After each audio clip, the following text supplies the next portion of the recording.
Hola chicos, buenos días, buenas tardes, buenas noches, espero que se encuentren muy bien. Ahora vamos a comenzar con la cuarta y última clase de esta asignatura, la cual se va a dividir en dos partes, parte A y parte B.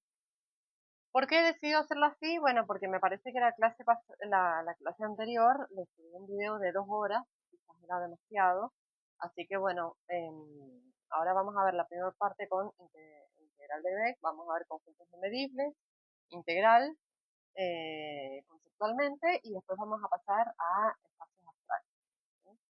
Así que bueno, análisis real, integral de Lebesgue.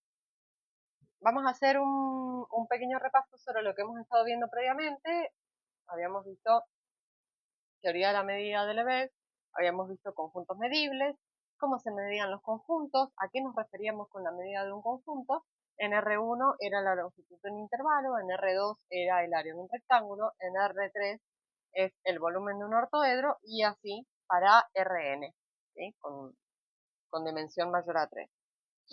Entonces, bueno, hemos estado viendo conjuntos medibles, hemos estado viendo la familia de conjuntos medibles.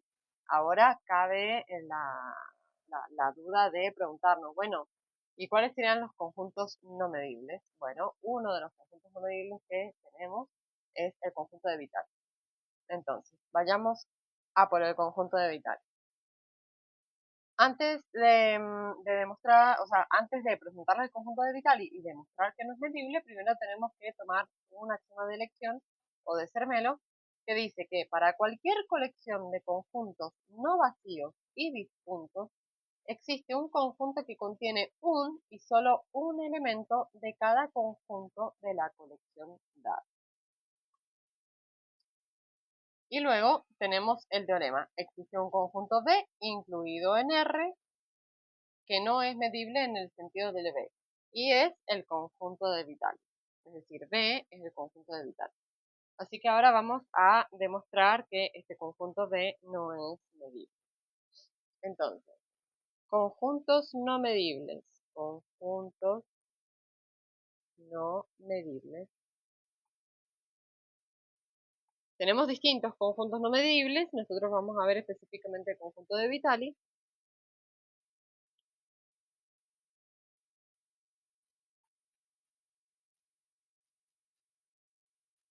Bueno, teorema. Existe un conjunto D incluido en R. Teorema.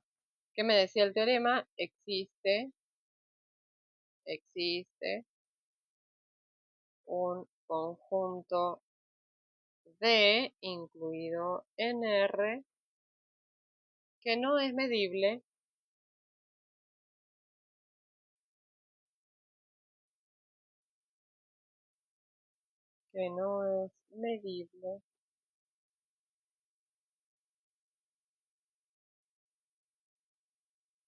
en el sentido de Lebesgue.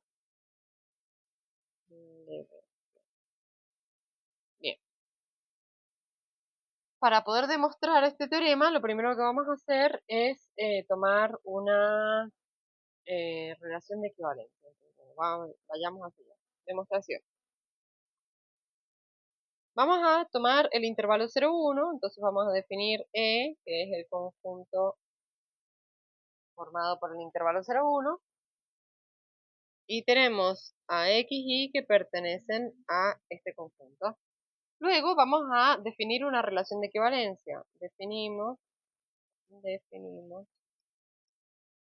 una relación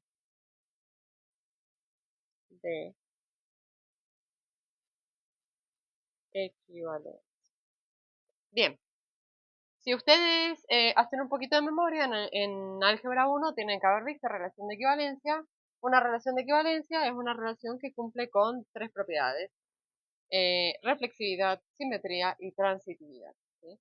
Así que bueno, definimos una relación de equivalencia en la cual vamos a decir que X es equivalente a Y, entonces, o sea, si X es equivalente a Y, entonces X menos Y pertenece al conjunto de los números racionales.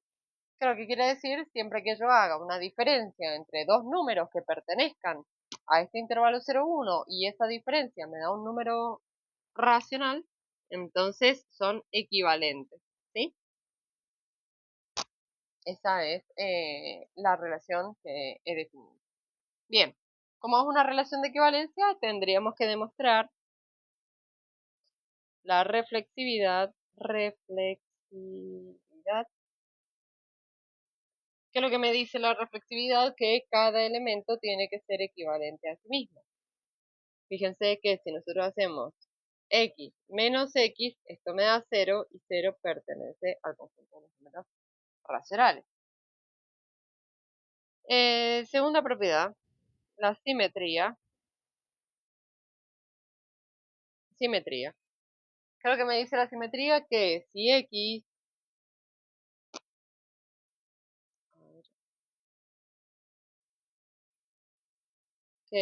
x es equivalente a y, entonces y va a ser equivalente a x. Bien, partimos de el antecedente, entonces decimos, bueno, x es equivalente a y, entonces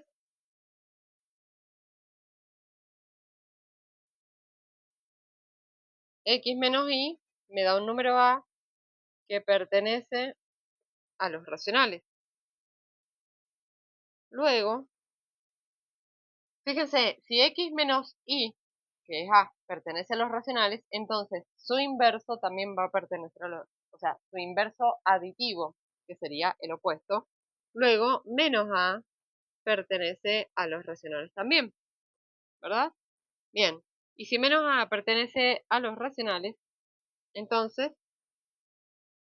menos a qué es igual, a y menos x. Y esto quiere decir que y es equivalente con x. A ver.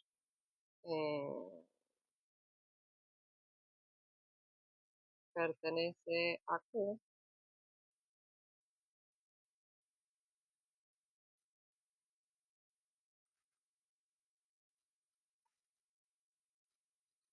Luego, y es equivalente a x y se comprueba la simetría. Bien, tercer propiedad, transitividad. Transitividad. ¿Qué me decía la transitividad? Que si x es equivalente a y e y es equivalente a z, entonces se tiene que cumplir que x tiene que ser equivalente a z también. Bueno, como lo demostramos, también bastante simple, tenemos ecuación 1. Vamos a tomar acá ecuación 1.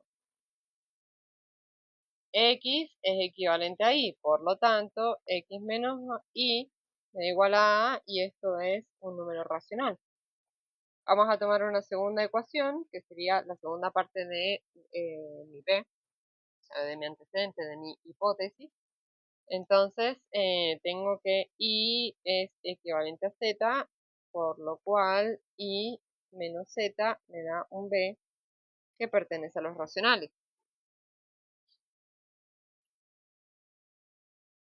Luego, de la ecuación 2 yo puedo despejar la y. Y digo, bueno, y es igual a b más z. Y reemplazo este valor en la ecuación 1. Y reemplazo en 1. Bien. Por lo cual voy a tener x menos, y acá b más z. Y esto me va a quedar igual a el valor a. Bien, suprimo paréntesis, que es lo que me va a quedar. X menos b menos z es igual a a. Si yo sumo a ambos miembros b,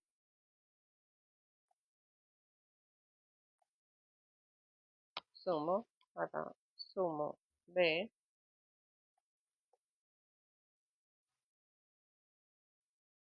me va a quedar x menos z igual a a más b. Bien, de la hipótesis tenemos que a pertenece a los racionales, y que B también pertenece a los racionales. Sabemos que el conjunto de los números racionales con la suma cumple con la ley de composición interna, es decir, que es cerrado con respecto a la suma. Por lo cual, A más B pertenece a los racionales y podemos asegurar que X es equivalente a Z y acabo de demostrar la transitividad. Bueno, definimos esta relación de equivalencia, definimos esta relación, demostramos que es de equivalencia y como toda relación de equivalencia, nosotros vimos que podíamos tener particiones. ¿Sí? En una relación de equivalencia yo puedo particionar, en este caso mi conjunto E, en distintas clases de equivalencia. Entonces,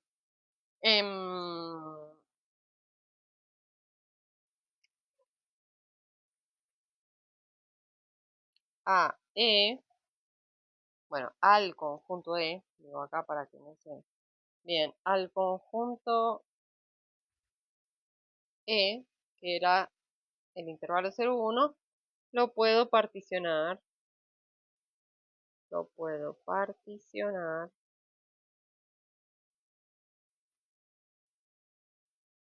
en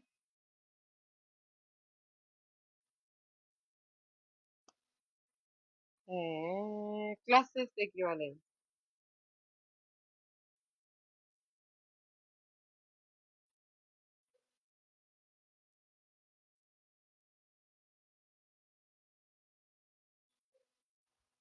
Clases de equivalencia. Bien.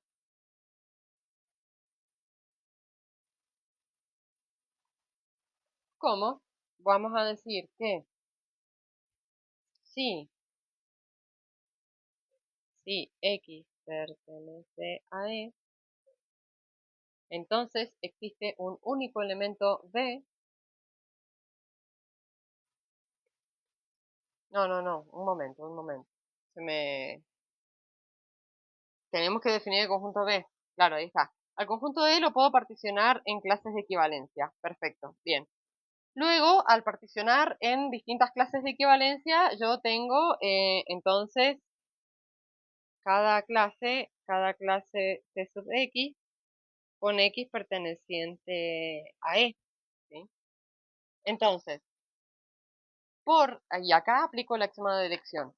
Por cada clase de equivalencia yo puedo tomar exactamente un elemento de ese conjunto y a ese nuevo conjunto que está formado por un elemento de cada una de estas clases de equivalencia, lo voy a llamar B, que va a ser mi conjunto de Vitali, ¿sí? Entonces, C sub X son las clases de equivalencia, son las clases de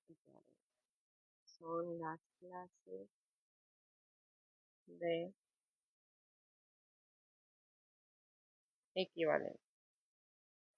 Y por el axioma de elección, sabemos, y por el axioma de elección o de Zermelo, de elección, a ver, quiero ver si más o menos esto está alineado o no con lo que veníamos haciendo. Bueno, vamos a ver. Por el axioma de elección,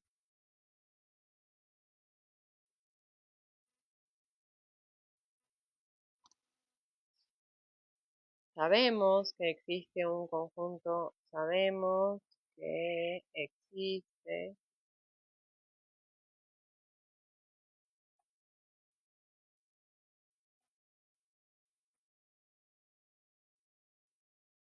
un conjunto de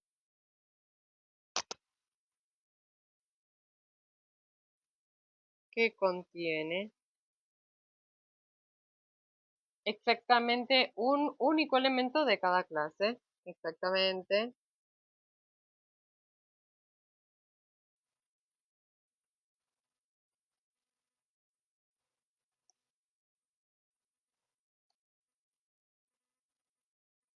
Exactamente. Un único elemento.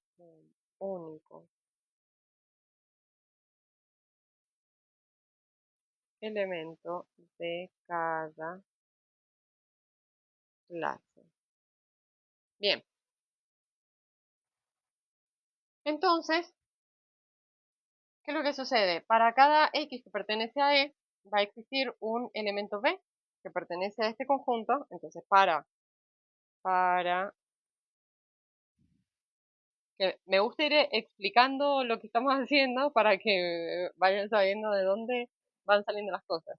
Bien, para cada X que pertenece a E, existe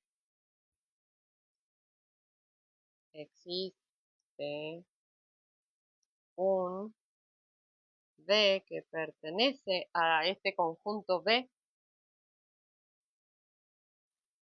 tal que X menos B me da Q, que va a pertenecer al intervalo menos 1, 1, intersectado con Q. Bien, vamos a tratar de comprender por qué aparece esto que tengo ahí. Bien, fíjense, yo definí una relación de equivalencia, por lo cual cuando yo haga una diferencia entre estos dos números van a pertenecer, si eso me da un racional, entonces pertenecen a la misma clase, ¿sí? Habíamos quedado en eso. Bien, fíjense, si yo tengo que, está aquí,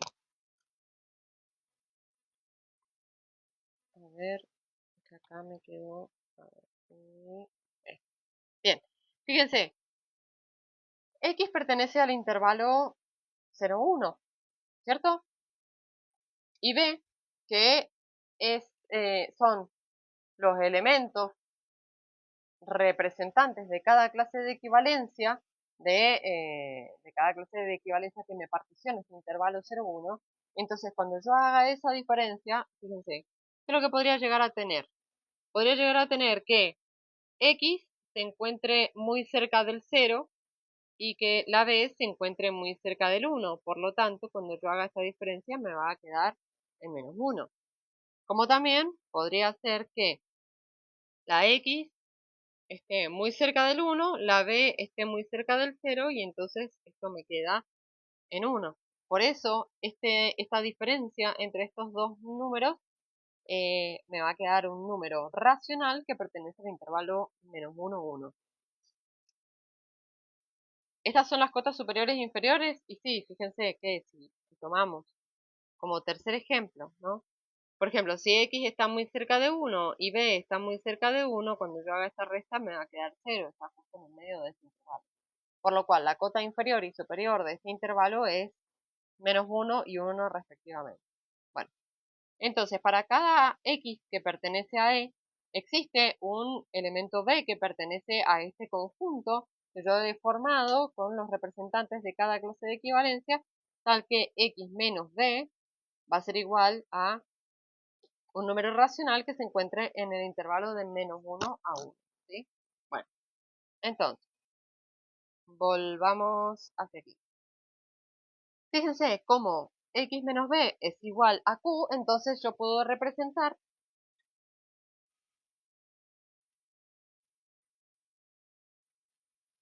a cada X, luego cada elemento de E, ahí está, para ir formalizando. Bien, cada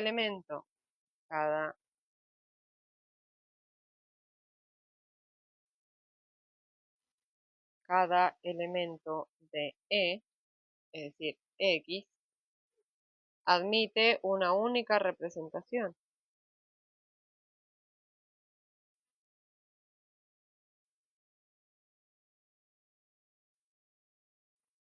Una única representación. ¿Cuál va a ser esa representación? Bueno, que X va a ser igual a B más Q. ¿Por qué estamos hablando de una única representación? Bueno, porque cada uno de estos B minúsculas pertenecen a este conjunto B mayúscula, que es mi conjunto de Vitali, que yo he formado con el representante de cada clase de equivalencia, por lo cual no van a existir 2B, o sea, cada uno de los elementos de B siempre son distintos entre sí, porque pertenecen a distintas clases, por lo cual la representación de X siendo igual a B más Q, siendo Q un racional, va a ser única. No voy a tener otra representación. ¿Sí? Bueno, pues recuerden que, bueno, ahí está, tratando de recordar relación de equivalencia ya por álgebra 1. Recuerden que las particiones, o sea, yo establecí una relación de equivalencia, a partir de esa relación yo podía particionar y esas particiones tenían que ser disjuntas y que la unión de todo eso me tenía que dar todo el conjunto. ¿Recuerdan? Entonces, está claro que si yo he dividido en distintas clases de equivalencia y estoy tomando un solo elemento de cada clase de equivalencia, entonces ninguno va a ser igual a otro. Bueno, ahora sí, volvamos. Vamos a definir un conjunto. Como cada elemento D admite una única representación, X igual a D más Q, vamos a definir distintos conjuntos B sub Q. Definimos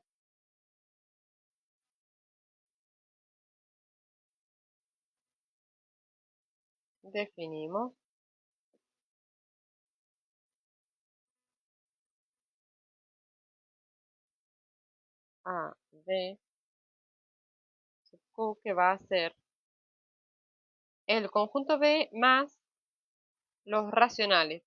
Recuerden que Q pertenecía a este intervalo entre -1 y 1, ¿sí? Entonces, voy a tener todo mi conjunto B más esos racionales que yo tengo ahí. Entonces, van a ser todos los B más Q. Es decir, cuando yo establezco este conjunto B más Q, son todos los elementos B minúsculas que pertenecen a B más Q, tal que B pertenece a el conjunto de Vitali.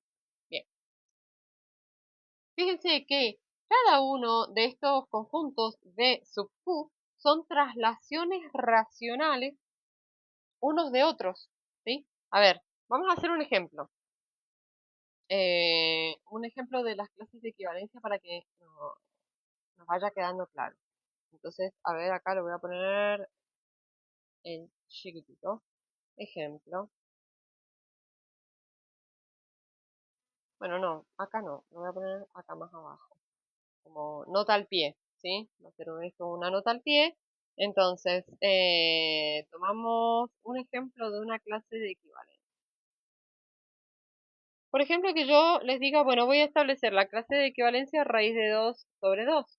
Entonces va a estar formado por raíz de 2 sobre 2. Si yo hago raíz de 2 sobre 2 más 1, ya se me va del intervalo. Recuerden que esto estaba en el intervalo de 0 a 1. Entonces no le puedo sumar números que me saquen del intervalo. Por lo cual, esta clase de equivalencia yo la voy a tomar, por ejemplo, raíz de 2 sobre 2, raíz de 2 sobre 2 más un cuarto, raíz de 2 sobre 2 más un quinto, y así sucesivamente. Cuando yo haga la diferencia entre cada uno de estos elementos que me forman la partición, la clase raíz de 2 sobre 2, yo voy a tener un número racional de diferencia, ¿sí? A ver, por ejemplo, vamos a tomar raíz de 2 sobre 2 más un quinto menos raíz de 2 sobre 2 más un cuarto. ¿Sí?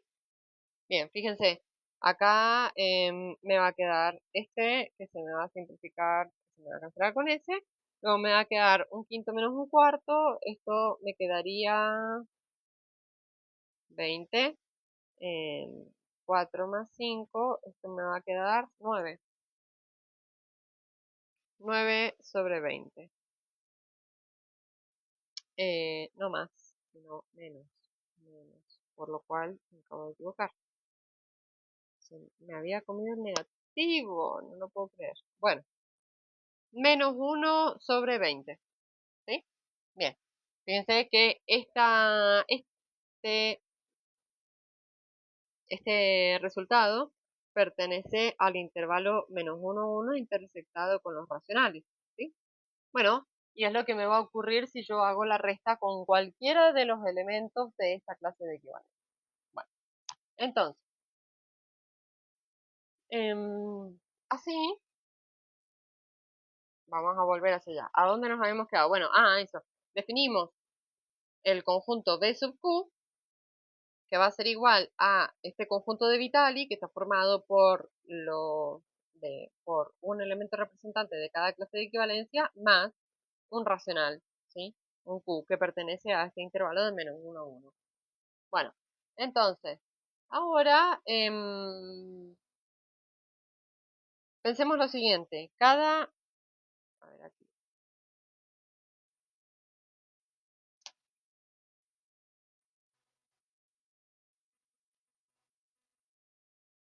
Cada B sub Q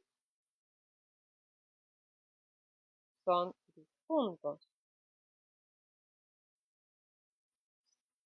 No lo,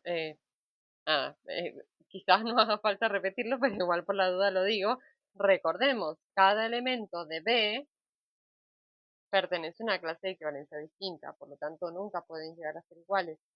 Entonces, los B sub Q son disjuntos ya que cada B pertenece a una clase distinta. Son disjuntos ya que cada B que pertenece a B se encuentra en una clase distinta.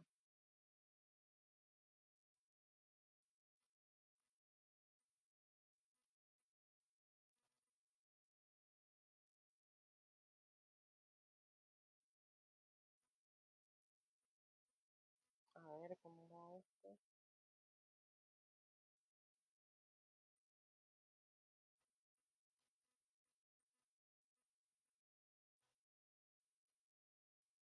En una clase de equivalencia distinta.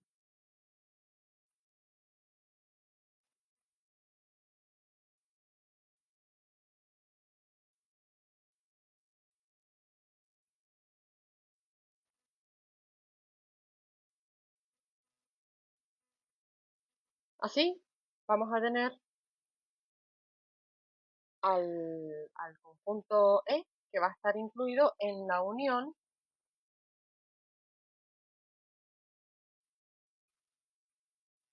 así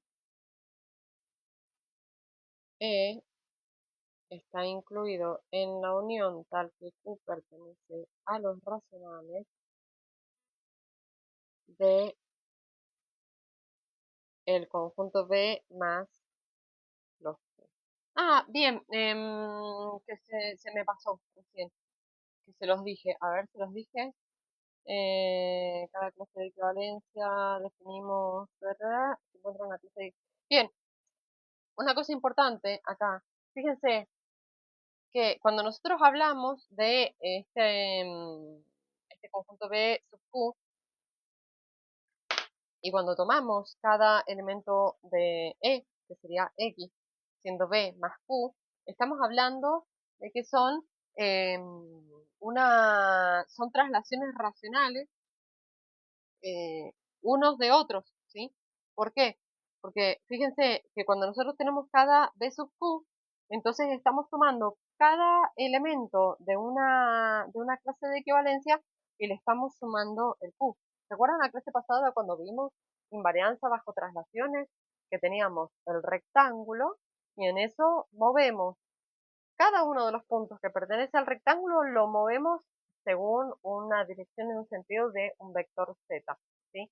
Bueno, pensémoslo de esa misma manera, pero en este caso no vamos a estar hablando de un rectángulo porque estamos en R1, no estamos en R2. Sin embargo, podemos pensar que cada elemento que yo saqué de cada clase de equivalencia, cuando yo le sume un número racional, lo que estoy haciendo es trasladando ese elemento racionalmente, ¿sí? Entonces, por eso es una traslación racional. Y entonces, cuando yo defina cada uno de estos conjuntos de sub Q, son traslaciones racionales unos de otros, ¿sí? Entonces, bien, eso es algo que es necesario que ustedes lo tengan en cuenta. Estos conjuntos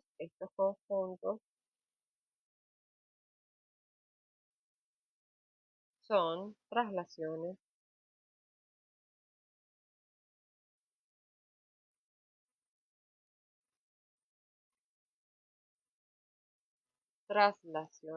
racionales. Racionales. Bien, entonces, ahora sí, volvamos. E se encuentra incluido en la unión de D, es decir, mi conjunto de Vitali, que está formado por cada uno de los representantes de cada clase de equivalencia, más un Q. Este Q que pertenece al conjunto de los números racionales que se encuentran entre -1 y 1. Bien, entonces tengo aquí E está incluido en la unión y por lo tanto esto está incluido en el intervalo de -1 hacia 2. ¿Por qué de -1 a 2? Bien, pensemos que Q, nuevamente, vamos a hacer el mismo análisis que habíamos hecho más temprano. Bien, cada elemento de B se encuentra entre 0 y 1, es decir, que podría llegar a tomar el valor 0, por ejemplo. Y Q se encuentra entre -1 y entre -1 y 1. Entonces, ¿cuál sería la cota inferior que yo podría llegar a tener? Bueno, 0 para B, -1 para Q. Cuando yo hago esta suma me queda -1. Esto sería la cota inferior del intervalo. Bien, ¿y qué es lo que podría pasar como en un caso máximo? En este caso estamos sumando, claro. Entonces, vamos a tomar, suponiendo que hay un elemento de B que está muy cerca del valor 1, porque recuerden, estamos trabajando sobre el intervalo de 0 a 1, entonces podría llegar a tomar el valor 1 y que Q también valga 1. Esto me queda 2 y esta sería mi cota superior. Cota superior.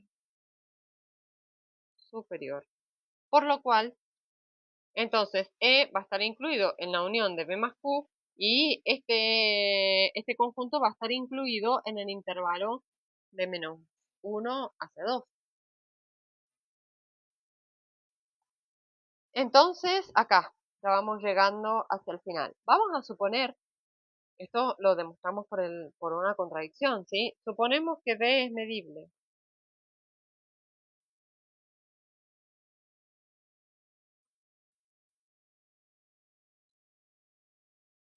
Suponemos que B es medible, por lo cual decimos que la medida de B me va a dar A, ¿sí? Bien, y sabemos que la medida de un conjunto, cuando estamos hablando en la teoría de Lebesgue, la medida del conjunto es invariable bajo traslaciones, ¿sí? Por invarianza, invarianza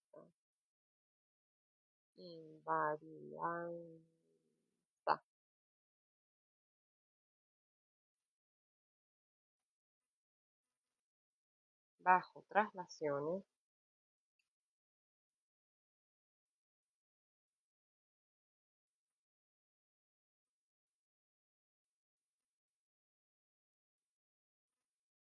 A ver, quiero ir viendo, disculpen chicos que me voy haciendo para atrás para ver si más o menos va todo ordenadito en la pizarra, ¿sí? Por eso, lo fijamos. Bien, por invarianza bajo traslaciones puedo asegurar, ¿qué es lo que puedo asegurar? Puedo decir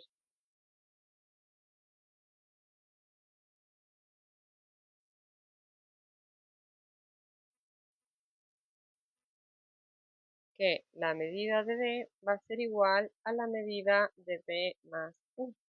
Porque dijimos que este conjunto B más Q era el mismo conjunto B, pero trasladado racionalmente.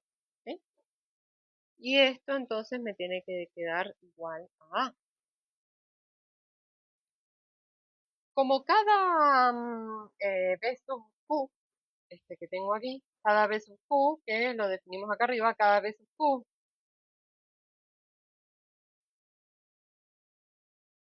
como los conjuntos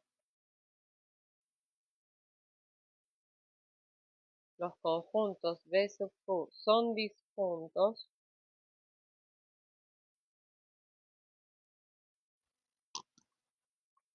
¿quiénes eran los B sub Q? Recuerden, era cada conjunto que me tomaba un elemento de B y le sumaba un número racional que se encontraba entre menos 1 y 1. Bien, como los conjuntos B sub Q son disjuntos, entonces al ser disjuntos tienen que cumplir con la sigma, sigma aditividad, ¿sí? Habíamos visto previamente que la medida de Lebesgue era sigma aditiva. Entonces, tenemos que la medida de la unión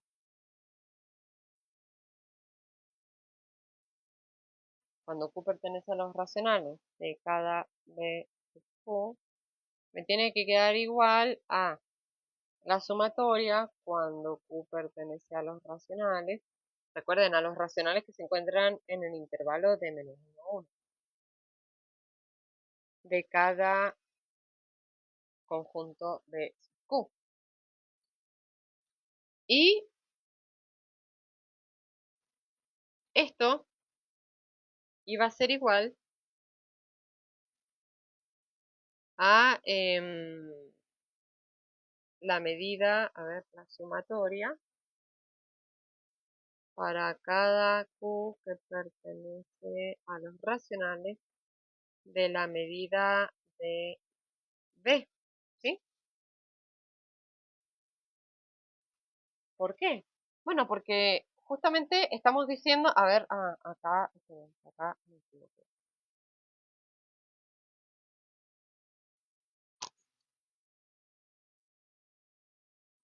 Acá si era B sub Q, acá esto me queda igual a la medida.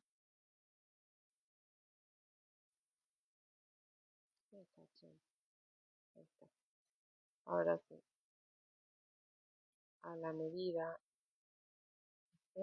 de B más Q, y esto va a ser igual, no es que me equivoqué, sino que quería que se viera claramente porque estamos igualando cada uno de estos, ¿sí? Por la invarianza bajo translación. Entonces tenemos acá, bueno, lambda de B, ¿sí? Y acá vamos a incurrir en una contradicción. Bien, esto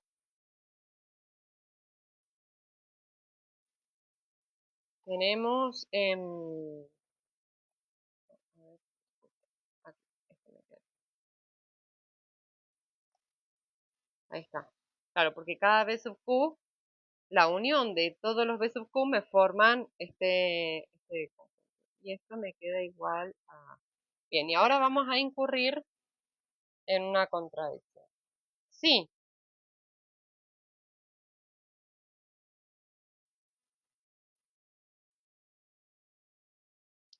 A es igual a A es igual a la medida de B, me queda igual a 0, entonces la suma de cada uno de los B sub Q daría 0.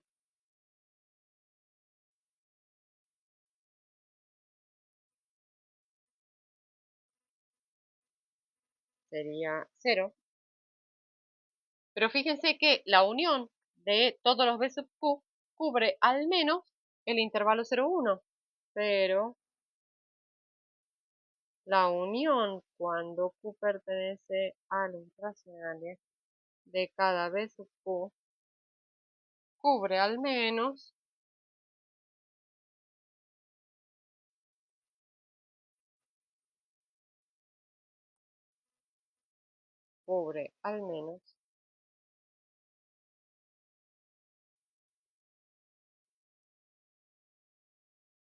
el intervalo 1.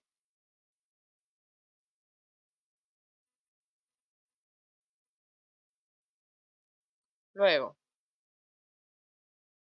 si A, que es la medida de B, me da mayor a 0, entonces la suma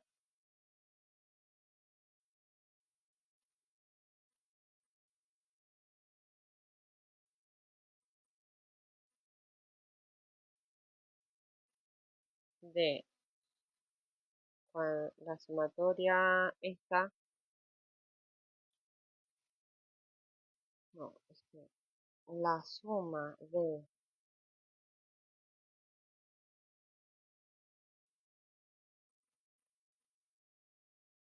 la medida de cada B sub Q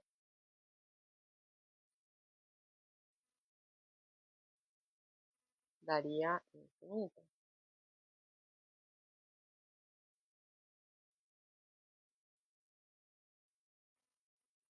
Sin embargo, claro, porque fíjense, estamos,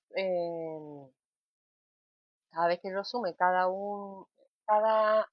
B sub Q, acá estamos haciendo una suma infinita. Entonces la suma, a ver, acá me gustaría ponérselos en términos de serie. Ahí está. La sumatoria de Q que pertenece a los racionales daría infinita. Sin embargo,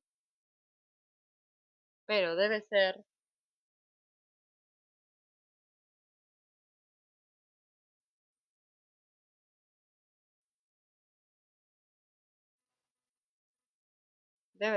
menor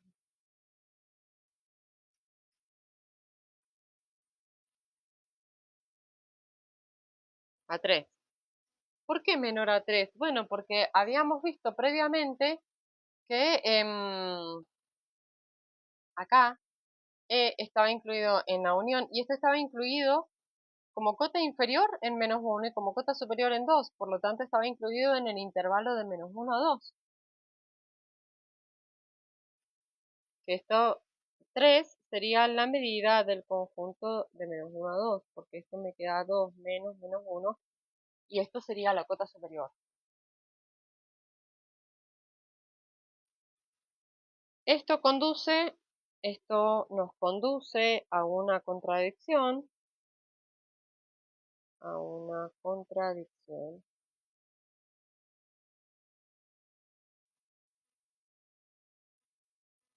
porque la medida de B se tiene que encontrar necesariamente entre 1 y 3. Y fíjense que de todo esto que acabamos de ver, la medida o me da 0 o me da infinito. No me queda en el intervalo de 1 a 3. ¿Sí? Por lo tanto, ¿por qué llegamos a esta contradicción? Bueno, por haber supuesto que B era un conjunto medible. Por lo tanto, aquí lo concluimos. Por lo tanto, concluimos que B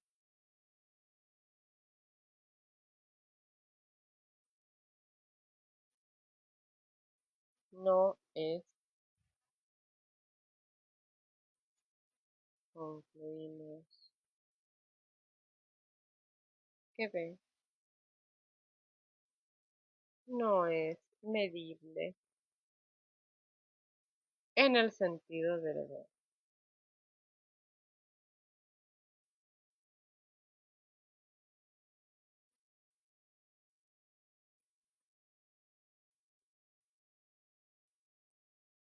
Bueno,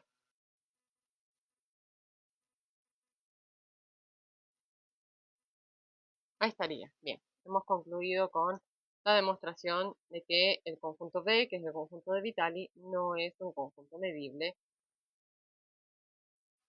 según Lebesgue. Aquí voy a poner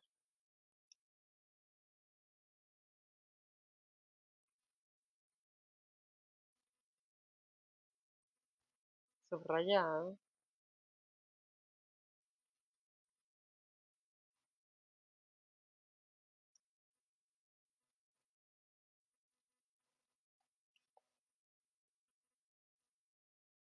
Fíjense qué interesante, siempre en la matemática, cuando se empezaron a estudiar los conjuntos, siempre a partir de esta área de la matemática aparecían estas paradojas o contradicciones, como no sé, las paradojas de Russell, em, en donde aparecieron estos conjuntos que se contenían a sí mismos, como la paradoja del barbero, ¿sí? Y bueno, acá estamos trabajando en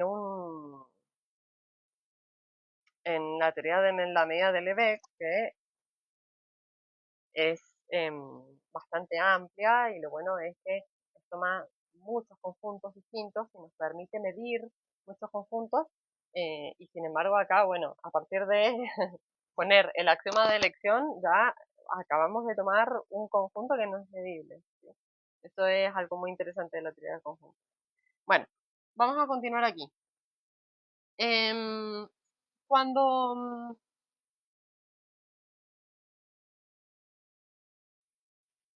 aquí tenemos. Bien, ya demostramos que el conjunto de Vitali no es medible. Ahora sí, vamos a ir hacia funciones medibles.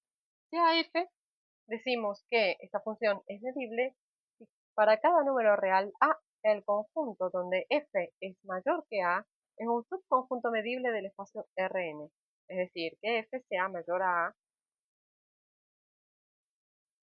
todas las f que sean mayores a y estas pertenecen a la familia de conjuntos medibles, ¿sí?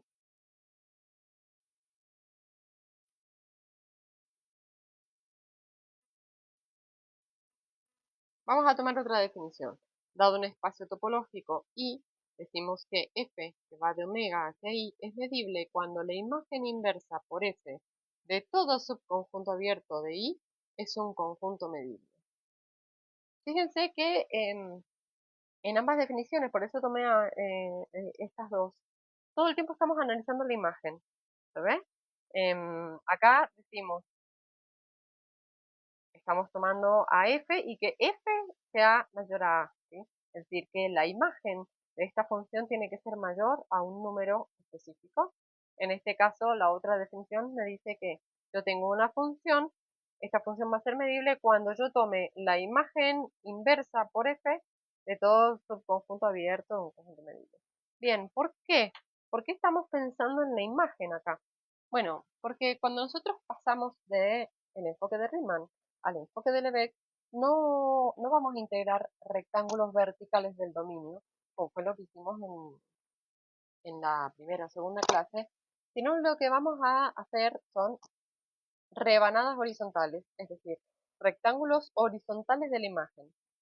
Por eso, a lo que a nosotros nos interesa es que la preimagen de una función sea medible y que la medibilidad del conjunto dominio no se modifique cuando yo aplique la f, ¿sí? Nos interesa que el conjunto se comporte, sea bien portado, por así decirlo. Si bien parece una expresión muy coloquial, pero se lo van a encontrar en los libros, en la bibliografía, que tenemos conjuntos bien portados o funciones bien portadas, en, bueno, en toda esta medida. Bueno, en toda esta teoría. Entonces, por eso, si en Riemann nosotros podíamos integrar una función con un número finito de discontinuidades, en Lebesgue lo que nos va a importar no es la cantidad de discontinuidades, sino la medida del conjunto en el cual difieren. Bueno, ahora vamos hacia integral de Lebesgue. La verdad que el estudio de funciones medibles no nos interesa tanto, sino que lo que nos interesa es la integral de Lebesgue. Sea f una función definida en un intervalo AB, consideramos una partición medible P. Fíjense que esto es muy similar a lo que ustedes encontraron con Riemann, a lo que nos encontramos con Riemann inicialmente, Pero acá no vamos a tener un intervalo del dominio y que nosotros lo particionamos, sino que vamos a particionar en conjunto, ¿sí? De A a B. Uno dice, bueno, pero si en definitiva cuando yo tenía una función, por ejemplo en R1 y particiono el dominio, estoy particionando en muchos subintervalos y también son conjuntos medibles. Claro que sí, pero ahora próximamente vamos a ver funciones que no están particionadas así en intervalos, sino en conjuntos. Entonces vamos a definir la suma superior, que está representada por la letra U, va a ser la sumatoria desde k igual 1 hasta n de m sub k por la medida de e sub k, donde m mayúscula sub k es igual al supremo cuando x pertenece a e sub k de la función. Y la suma inferior, representada con la letra L, es igual a la sumatoria desde k igual 1 hasta n de m minúscula sub k por la medida del conjunto de sub k, donde m va a ser el ínfimo de la función en este conjunto. Sea f una función definida en el intervalo AB y p el conjunto de todas las particiones medibles del intervalo AB, vamos a tomar que la integral superior va a ser el ínfimo de las sumas superiores y que la integral inferior va a ser el supremo de todas las sumas inferiores. Y al igual que Riemann, vamos a decir que esta integral, según Lebesgue, se cumple, es decir, que una función va a ser integrable según Lebesgue cuando la integral superior sea igual a la integral inferior, y esto lo vamos a llamar como la integral según Lebesgue de f. Entonces vamos a ver, ejemplo 1, función de Dirichlet. Esto es lo que me interesaba. Bien, vamos hacia allá. Ejemplo 1.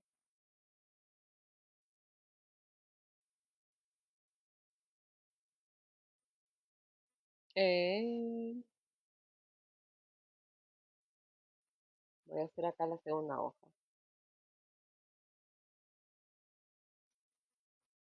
La segunda hoja de la pizarra.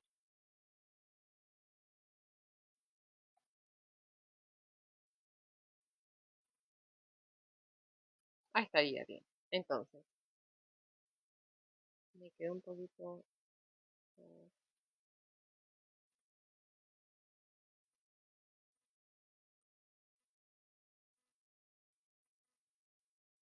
Bueno, esto sería la primera parte. Ahora vayamos hacia la segunda parte.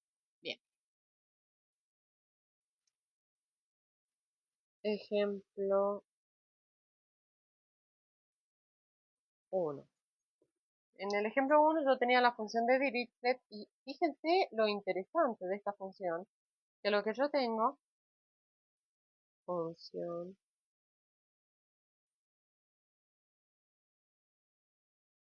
de Dirichlet, que lo que me dice es que la función va a tomar valor 1 para x que pertenezca al intervalo 0,1 intersectado con los racionales y que va a valer 0 para x que pertenezca al intervalo 0,1 intersectado con los reales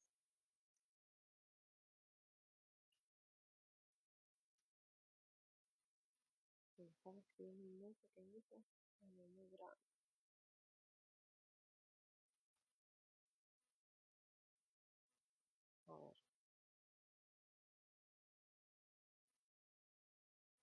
se me había dado cuenta de la escala en la que estaba trabajando.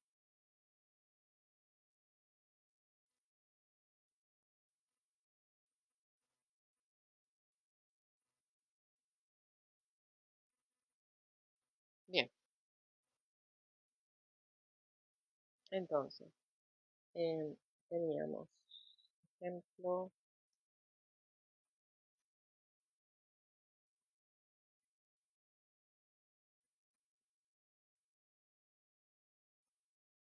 función de Dirichlet.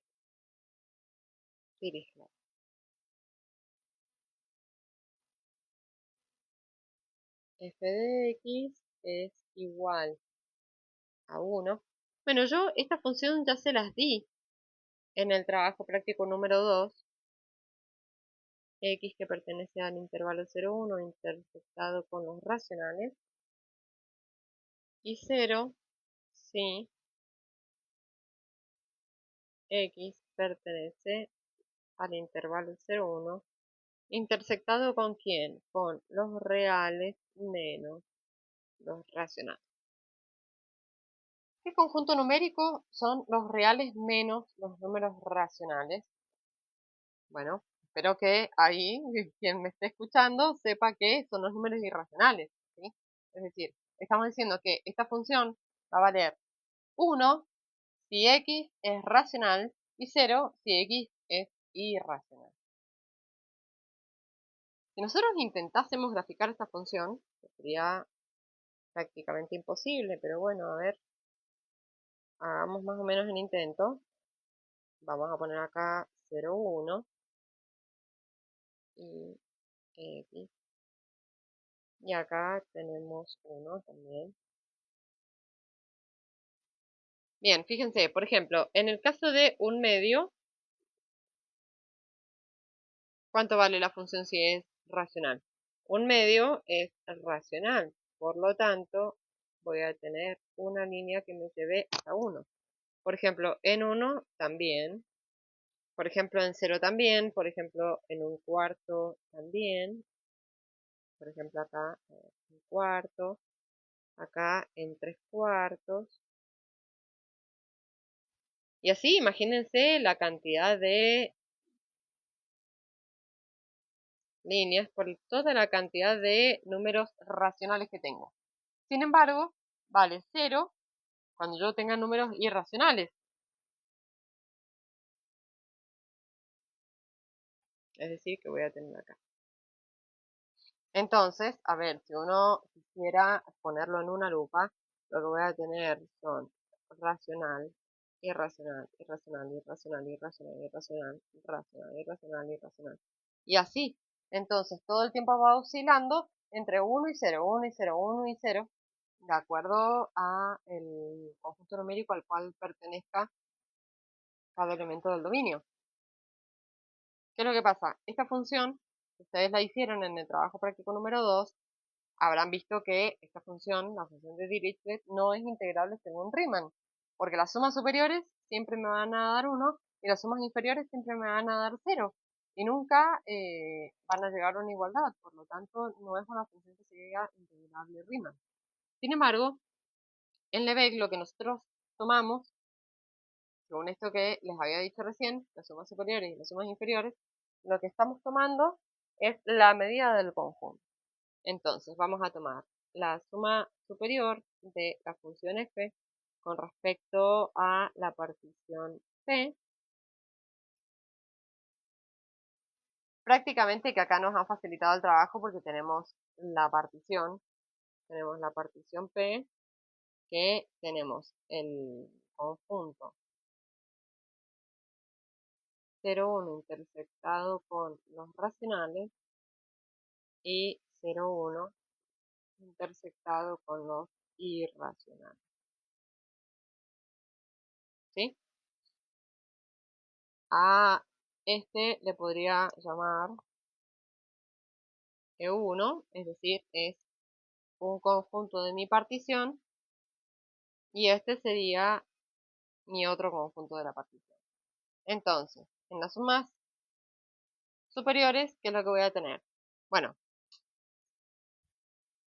tengo el máximo valor, es decir, el máximo valor que toma la función por la medida del conjunto E1 más el máximo valor de la función por la medida que toma el otro conjunto de mi partición.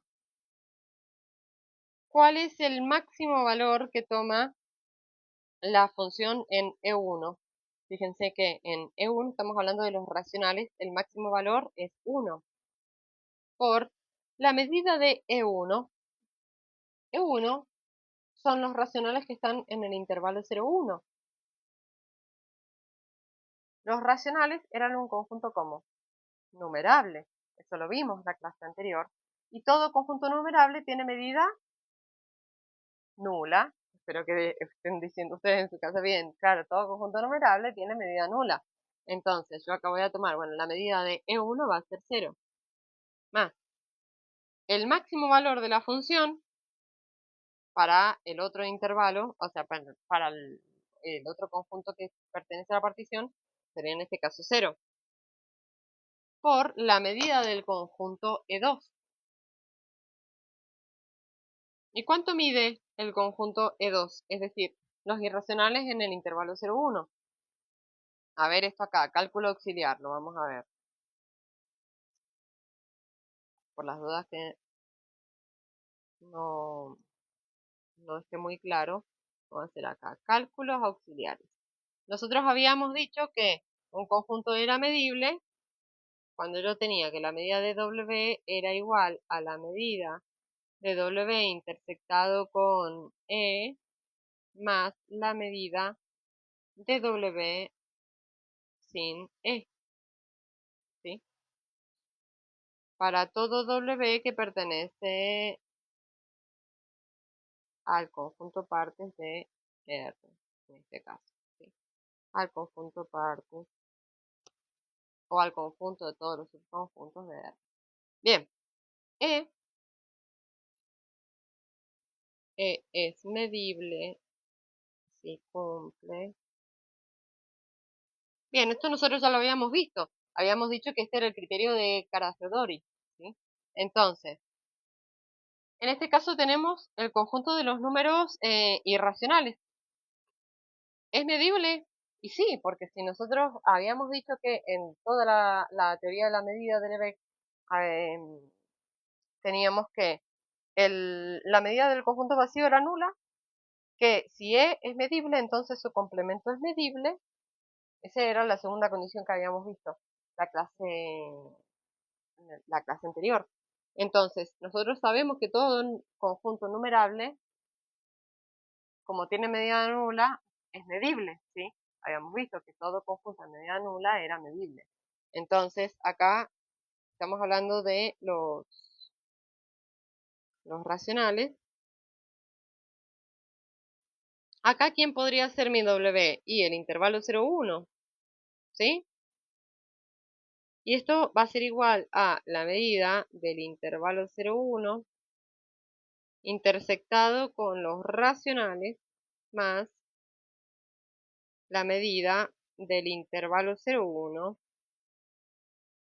intersectado con R menos Q. ¿Cuánto mide el intervalo 0,1? ¿Cuál es la longitud de ese intervalo? 1. Entonces la medida de ese conjunto es 1. ¿Cuánto mide el conjunto de los racionales en el intervalo 0,1?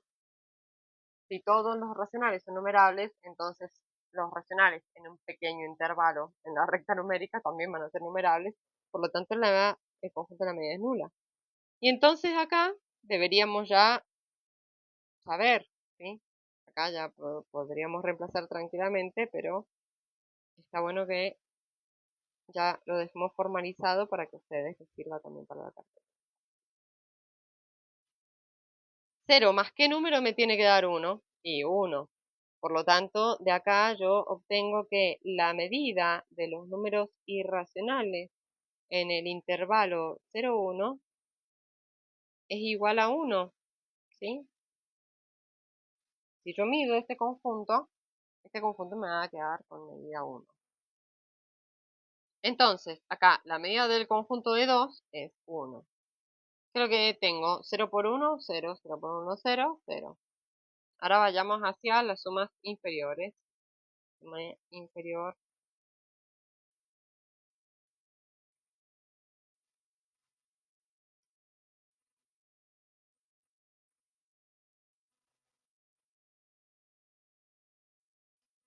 de la función f con respecto a la partición p, yo tenía, bueno, en las sumas inferiores lo que yo tomo es el mínimo valor en ese conjunto, el mínimo valor en ese conjunto por la medida del conjunto.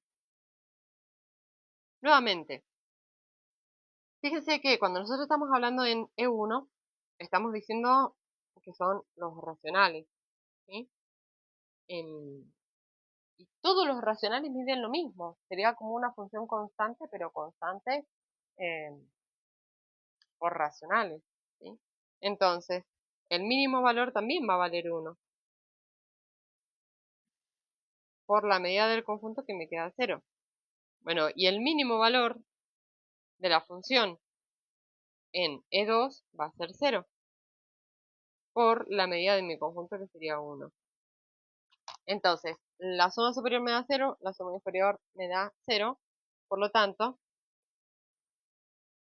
bueno, fíjense, si nosotros tomamos, esto es trivial, así que no lo voy a anotar, pero recuerden, la integral superior era el ínfimo de las sumas superiores y que la integral inferior era el supremo de las sumas inferiores. Entonces decimos, bueno, la integral de 0 a 1 de la función f, la integral inferior de la función f, que sería la función de Dirichlet, es igual a la integral superior de la función f, de la función de Dirichlet. Y esto,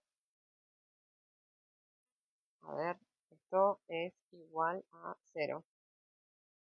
Por lo tanto, decimos que la integral, según Lebesgue, de la función de Dirichlet en el intervalo 0, 1 es igual a 0. ¿Sí? Bueno, ese sería nuestro primer ejemplo. Ahora vayamos a ver el ejemplo 2.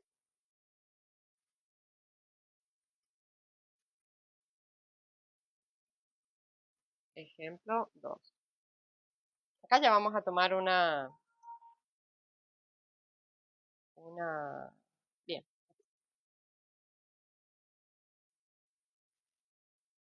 Ejemplo 2. Vamos a calcular la integral de la función f de x igual a x en el intervalo 0, 1. Con el enfoque de Lebesgue. Dado que es una función muy simple y bien portada, la resolución es muy similar a la integral de Riemann. Ahora vamos a... Entonces, vamos a tomar a f de x igual a x en el intervalo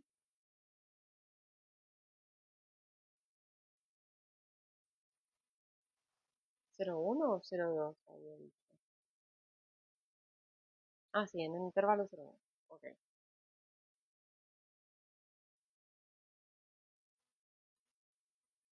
Bueno, primero que nada, lo que vamos a hacer es graficar.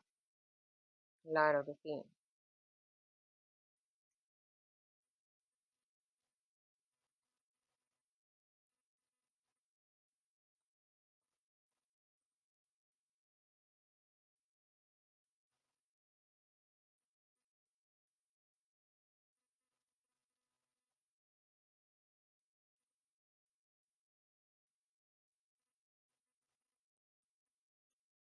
A ver, 1, 2, 3, 4, 5, 6. 1, 2, 3, 4, 5, 6.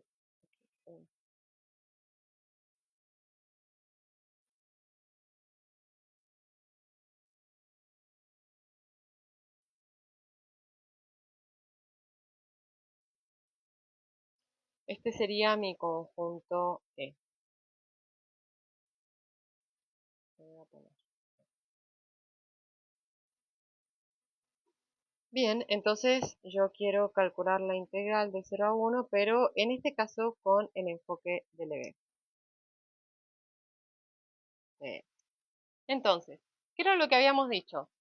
Lo que le interesaba a Lebesgue era mirar la imagen, no mirar el dominio, ¿sí? Entonces, yo voy a tomar ¿Cuál es la medida de E? Fíjense que acá, cuando yo tomo el 1, 1, la medida es 0, 0. Sin embargo, cuando yo voy tomando acá, la medida ya es mayor. A ver.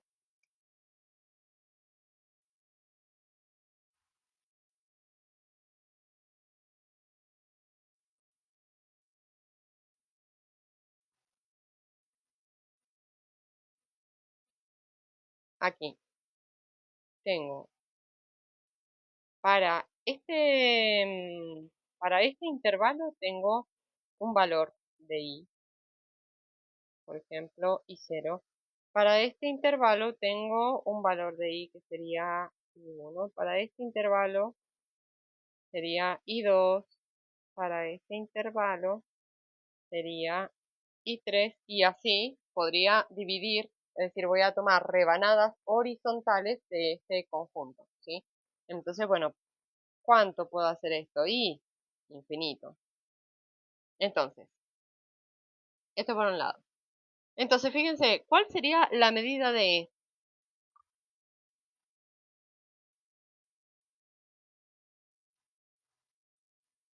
Voy a tener. Primero voy a poner la integral, ¿sí? La medida de E es 1 menos la función acá, ¿sí? Es decir, esto es y igual a x. Si nosotros lo pensamos, este conjunto E se encuentra entre la recta vertical x igual a 1 y la recta identidad que sería x igual a y, ¿sí? Y ahora, por la imagen, que es lo que voy a hacer por d de y, ¿sí? ¿Por qué? Porque la intención es dividir esa imagen en infinitas rebanadas horizontales. El mismo objetivo que tenía Riemann con las rebanadas verticales, lo tiene LB con las rebanadas horizontales. Bien, y ahora, ¿y entre qué valores varía? Si nosotros miramos la función hacia allá, no estamos mirando acá con el enfoque de X, sino que estamos mirando con el enfoque de Y. X varía entre 0 y 1. Bien, pero Y, ¿entre qué valores varía? También, ¿sí?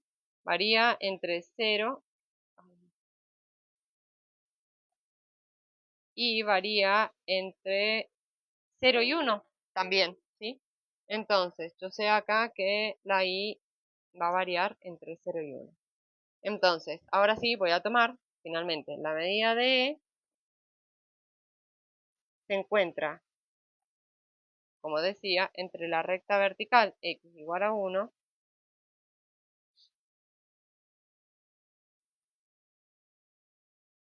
a ver, esperen, que se los voy a poner en intervalo para que se vea primero. En intervalo va a ser desde y, ¿por qué? Porque tenemos la recta x igual a y, entonces va a ser desde y hasta 1, por lo cual me va a quedar 1 menos y, ¿sí? ¿Por qué? Porque para cada uno, espero que ustedes me estén entendiendo cuando estén viendo este video. Este intervalo, o sea, cada una de estas rebanadas horizontales no tienen una medida específica, siempre dependen del valor de y, ¿sí? Porque, por ejemplo, acá en la base, cuando y valga 0, cuando y sea igual a 0, entonces la medida de mi conjunto va a valer 1, porque tengo el intervalo de 0 a 1. Ahora, cuando la y valga, por ejemplo, acá, la y que valga 1, la medida de este pequeño intervalo que tenga acá va a valer 0. Y lo mismo hacia acá, ¿sí? Si de pronto y vale 1/2, entonces la medida de mi conjunto va a ser 1 menos 1/2, que va a estar acá. 1 menos 1/2 y me va a quedar 1/2, ¿sí? Por eso siempre es 1 menos y. Entonces digo, bueno, es la integral que va de 0 a 1 de 1 menos i por d de i. Estoy pensando en la imagen. Bueno, a ver, integremos esto como ya lo conocemos, de 0 a 1. A ver, pará, voy a sacar. Si yo integro, esto me va a quedar i evaluado entre 0 y 1 menos y cuadrado sobre 2 evaluado entre 0 y 1. Entonces acá me va a quedar 1 menos 1 cuadrado sobre 2. Esto me quedaría 1 menos 1 medio y esto me quedaría 1 sobre 2. Esto ya sería con el enfoque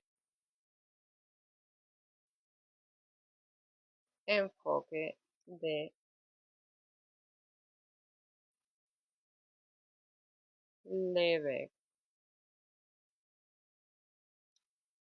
¿Qué es lo que haría Riemann? Bueno, Riemann no me diría el conjunto así, sino que Riemann diría, bueno, tengo la integral de 0 a 1 de x por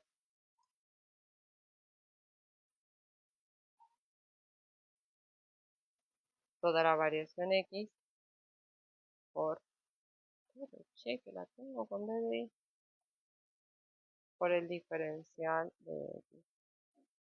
Esto que es lo que me queda, me quedaría x al cuadrado sobre 2 entre 0 y 1, y esto me queda igual a 1 medio. ¿Coinciden? Sí, coinciden, me dan lo mismo, ¿sí?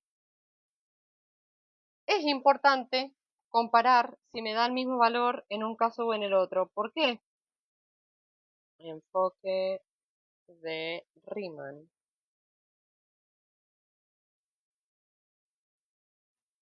Porque al igual que cuando, por ejemplo, empezamos a trabajar con los números complejos, teníamos, o sea, bueno, pensábamos en el neutro para el producto. En el conjunto de los números complejos también sigue siendo el 1. Porque recuerden que a medida que yo voy extendiendo, en este caso los conceptos numéricos, o acá estoy extendiendo el enfoque, pero de lo que ya me daba antes, no lo puedo cambiar ahora, ¿sí? Entonces, si antes la integral de una función, o sea, el área es el área bajo esta curva es un medio.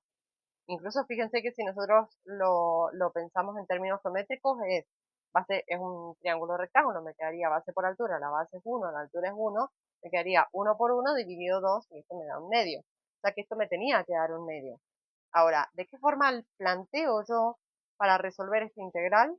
Y bueno, la planteo desde la perspectiva de la imagen y no desde el dominio, ¿sí? Particionando la imagen y no particionando el dominio. Y al igual que cuando trabajamos con Riemann, esto no lo vamos a hacer ya con eh, integraciones parciales y todo eso, simplemente lo estamos trabajando como para que se entienda cuál es el concepto.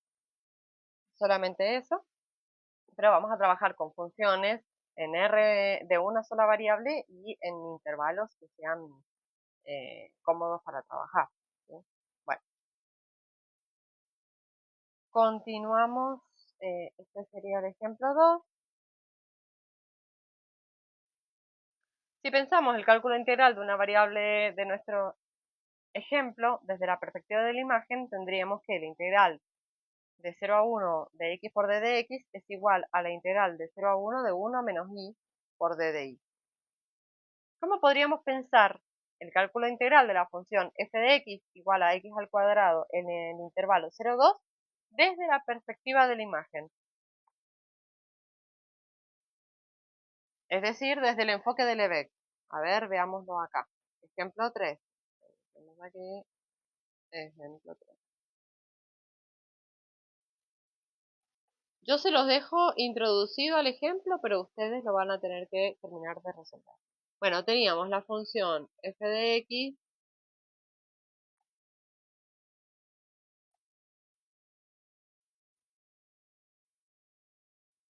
igual a x al cuadrado en 0, 2. Guarda porque acá la variación en y va a ser distinta, por eso lo que les dije recién de graficar es lo mejor que pueden hacer. Entonces, bueno, ahora aquí tengo esta función, es una cuadrática, más o menos, bien. Va de 1, va de 0 quiero decir, Acá vale 1, acá vale 1, y cuando vale 2, ¿cuánto vale la función? Y me da 4, ¿sí? Acá y x. Bien, si yo a esta curva le digo que es igual a x al cuadrado, cuando yo despeje la x, acá me queda la raíz de y, ¿sí? Entonces, pensemos este conjunto E. Este conjunto E y las rebanadas.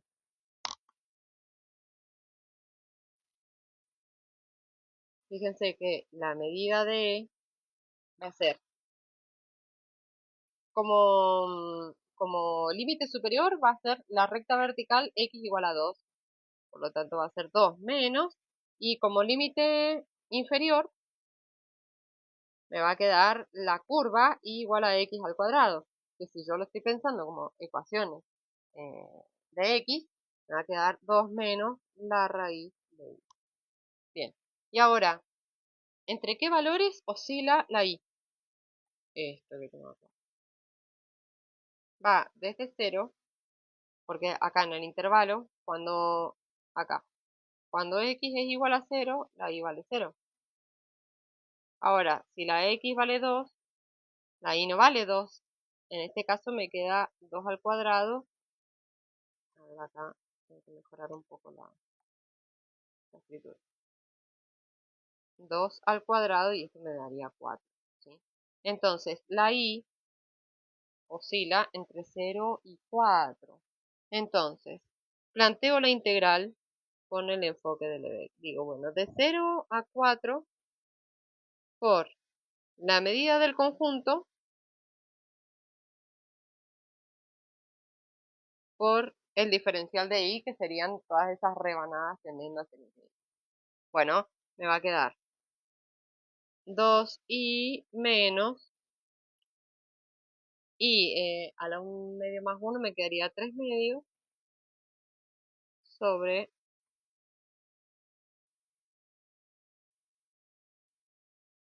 3 medios, ¿sí? Esto evaluado entre 0 y 4, evaluado entre 0 y 4. Bien. Entonces, acá me va a quedar 2 por 4, lo voy a evaluar en el 4 porque en el 0 me queda 0, menos, si acá yo tengo 3 medios en el denominador, esto es lo mismo que decir 2 tercios en el numerador, por 4 raíz cuadrada de 4 al cubo. A ver, ¿está bien? Sí, estamos bien.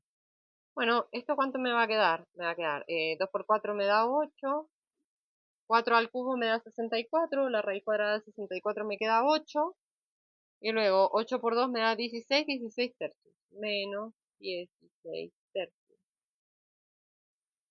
Bueno, ¿y esto qué me quedaría? A ver aquí, esperen que voy a mejorar un poquito la escritura. Me va a quedar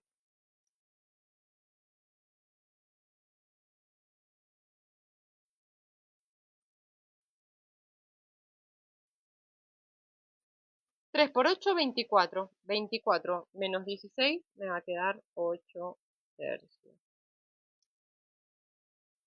Y esa sería la integral, pero con el enfoque de Lebesgue. A ver, pensémoslo, si nosotros lo hiciéramos como lo veníamos haciendo antes, ¿sí? Con la integral pensándola como la hemos pensado toda la vida. Vamos, la integral definida de 0 a 2 de x al cuadrado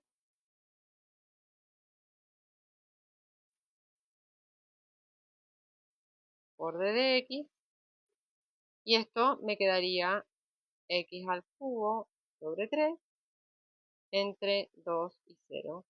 Si yo reemplazo acá, esto me va a quedar 2 al cubo sobre 3, y esto me quedaría 8 tercios.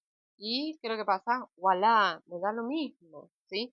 Entonces, con el enfoque desde la imagen o desde el enfoque del dominio, es decir, de Lebesgue o de Riemann, me da el mismo valor en la integral.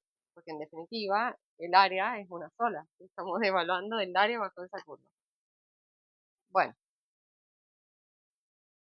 ya vamos concluyendo. Vamos a ver, las propiedades de la integral. Cumple con homogeneidad, lo mismo que veníamos haciendo también con la integral de Riemann, siempre que yo multiplico por, por una constante a f y la integro, esto es lo mismo que sacar la constante hacia afuera. Para todo, es todo esto definido en un conjunto que pertenece a la familia de conjuntos medibles. Aditividad, esto ya lo habíamos visto antes con la medida. Si f es una función simple positiva y la función phi, que va de la familia de conjuntos medibles hasta el intervalo 0 infinito, definida por esto, es sigma aditiva y verifica que el phi del vacío es igual a 0. Por lo tanto, es una medida, ¿sí? Cuando nosotros calculamos la integral de una función en un conjunto medible, me da una medida también, ¿sí? Una medida en R2 en este caso, ¿sí? En definitiva estoy calculando un área, nuevamente. Bueno, 3, crecimiento. Si S y T son funciones simples positivas y E pertenece a la familia de conjuntos medibles, entonces, si S de X es menor o igual a T de X, entonces la integral de S va a ser menor o igual a la integral de T. Para todo de X que pertenece a E, que es donde están definidas estas funciones. Bueno, y finalmente tenemos integración parcial, teorema de Fubini. Cabe preguntarse cuando uno llega a ver todo esto, si la integración parcial, cuando yo integro primero con respecto a una constante y después con otra constante y así em, con Riemann, si eso también se cumple con el enfoque de Lebesgue. Sí, claro que sí, se cumple. ¿Sí? Estudiar la teoría de la medida, el objetivo ha sido ampliar, no achicar. ¿Sí? Entonces, claramente también se cumple la integración parcial. Acá podemos aplicar un teorema, que es el teorema de Fubini-Tonelli, que dice que si partimos de una función f de u, tal que acá yo no aclaré quién era U, pero U es un vector, fíjense, es un vector que está formado por XY, es una función medible no negativa sobre R de n más m. Entonces, fíjense, U está formado por estos dos vectores X e Y X pertenece al espacio Rn e Y pertenece al espacio Rm. Por lo tanto, cuando yo aplique esto ustedes lo deben recordar de cálculo 2, ¿sí? Cuando veíamos funciones vectoriales, ¿sí? En lo que, bueno, yo aplicaba la función a cada una de las componentes del vector, ¿sí? Entonces, cuando yo aplico eso, puedo aplicar esta función a vectores que pertenecen también a distintos espacios.